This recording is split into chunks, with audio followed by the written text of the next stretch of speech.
In a CBS exclusive, Prince Harry and Meghan Markle detailing issues that they faced during their time in the UK. And now this interview could lead to even more fallout with the royal family.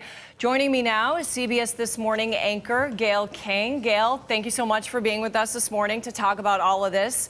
Clearly the gloves are off. Oprah told you this morning that even she couldn't believe how open Harry and Meghan were and the things that they shared with her. Do we have any idea about how the royals are planning to respond to this? It seems like they'd be in damage control at this point. Breana, it's not even a matter of how they're going to respond. The big question is, are they going to respond? You know, normally in the past, you know, the royal family is very closed. They don't share a lot, especially when there's something as damaging as this. So it's a big question in the UK today. Are they going to respond? Who's going to respond, and what will their message be? We are all standing by to see that.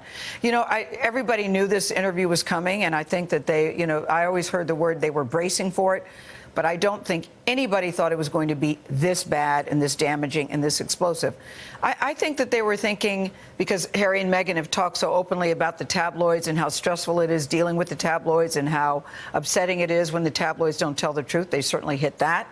But to hear Meghan talk about how she sought help because she felt that she was having suicidal thoughts, that she said, look, I need help here, to reach out for help and be told that, no, we can't give it to you, to hear that there were concerns about what was going to be the color of the baby's skin was certainly the first jaw-dropping moment for a lot of people. I stopped counting at 6.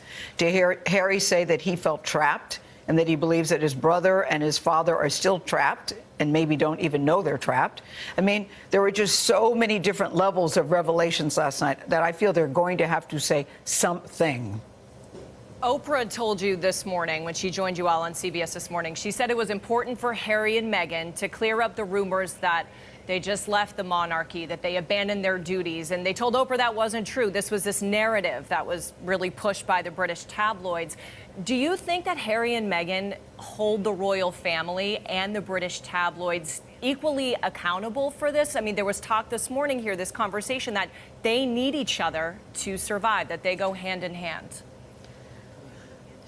Well, it is a very incestuous, symbiotic relationship. They feed off of each other, and I think Oprah was very surprised to learn, but doesn't the royal family control what the stories that are put out? You know, how is it that you would allow the tabloids to print stuff that you know is not true, that you just know is not true? So clearly, you know, when you listen to Harry and Meghan, there's a lot of wheeling and dealing between the royal family and the tabloids. At one point, Harry said in the interview that he went to his family for help. He said, I need help with this. I think he even used the phrase, can you just call the dogs off? Can you just call the dogs off? And he was told, nope, that's just not possible. That's just not going to happen. So I think it's very different how they operate in the UK and how they operate here.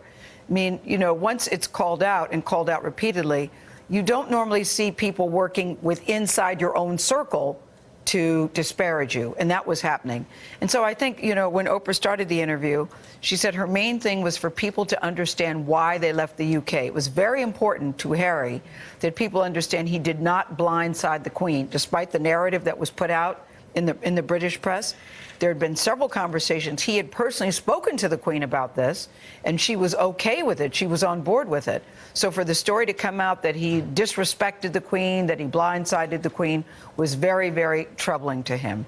And he did want to set the record straight on that score. But they set a lot of records straight yesterday, Breana. They did. They cleared up a lot of the questions that so many of us had. One bright spot in this interview was the announcement of a baby girl, and yes. I feel as though they were able to get all of this negativity off their chest and then share this really positive news where they're in a new place in their lives together. I know, it really, listen, but they never wanted to be in this new place. They never wanted to be in the States. They certainly didn't want to be in Los Angeles. You know, they had planned to go to another Commonwealth country. They were hoping Canada, because Canada is a Commonwealth country, so they could still be a working royal and still carry out their royal duties. And then, you know, Harry was told, listen, you've left, we're taking away all of your royal status, which sort of took them for a loop. And then it was revealed that they're taking away the security where the tabloids know exactly where you are. So he felt unsafe. They were really trying to figure out, where can we go? It was very traumatic and very dramatic for them. So I think people got to hear and understand the journey that they've been through. We'll all be waiting to see what happens next out of this. This story is certainly not over. Gayle King, thank you so much for being with us and giving us some of your insight this morning. Thank you, Breana.